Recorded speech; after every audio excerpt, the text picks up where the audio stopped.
More controversy surrounded Duffield in 2021 when she liked a tweet by a gay rapper stating trans people were colonising gay culture and were mostly heterosexuals cosplaying as the opposite sex and as gay. Another such incident was in November 2023 when she liked a post by Graham Linehan. Eddie Izzard, or is it Susie Izzard, tweeted out, "I'm a trans superhero, but if I'd lived in Nazi Germany, I'd have been murdered for it."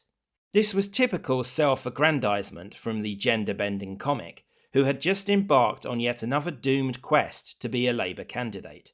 The previous year, he'd also been seen and photographed entering a women's toilet at a Sheffield Labour Party event, putting him at the centre of the trans debate.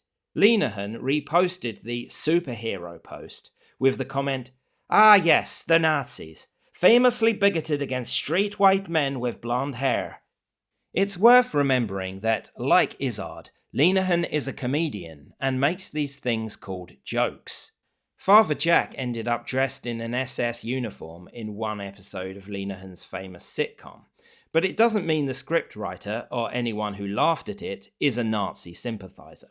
His response to Izzard doesn't completely work, because the Nazis would clearly have disapproved of transvestites, or transgenderism had it existed then. Having blonde hair and white skin would not have saved them. Nevertheless, the comment is relatively amusing and not in the slightest anti-Semitic. This is an approach the cancellation mob took, knowing that an allegation of anti-Semitism can be so damaging in the current Labour Party. The official complaint to the NEC also included the more obvious charge of transphobia. Of course, Duffield had her very staunch opposition of alleged anti-Semites to prove she was not one, and the NEC found her innocent in January 2024. Later that year, December the 5th, it was reported that Duffield was not on the approved candidate list to be reselected. This means a candidate has not been approved or endorsed by the leadership before the decision goes to the local CLP. It did seem that Labour had indeed chucked her on the railway tracks. By the time the general election was called, as I've covered, circumstances ensured she stayed as the candidate. One gets the impression it was a reluctant decision for the leader's office. She was not invited to Starmer's election launch on May 23rd, despite it being in Kent, where she was the only MP. Reportedly, Duffield only found out about the event on Twitter like the rest of us. She also claims Starmer had come to Kent several times, but never told her. Meanwhile, the new Tory defector for Dover, Natalie Elfique, had been embraced and paraded around earlier in the year. Labour claims that no MPs were invited to the launch, except Starmer and Rayner, because it was focused on new candidates.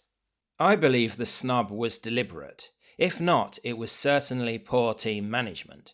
It shows not only the acrimony towards Duffield, but also a continued allegiance to the trans activists, despite Labour's attempts to mislead the public on the issue. Indeed, on the 30th of April, following the Cass Review findings, Starmer backtracked on his previous pro-trans stance and said of Duffield, "Biologically, of course, she is right." Despite this, he has made no public apology to her, and she claims no private apology either.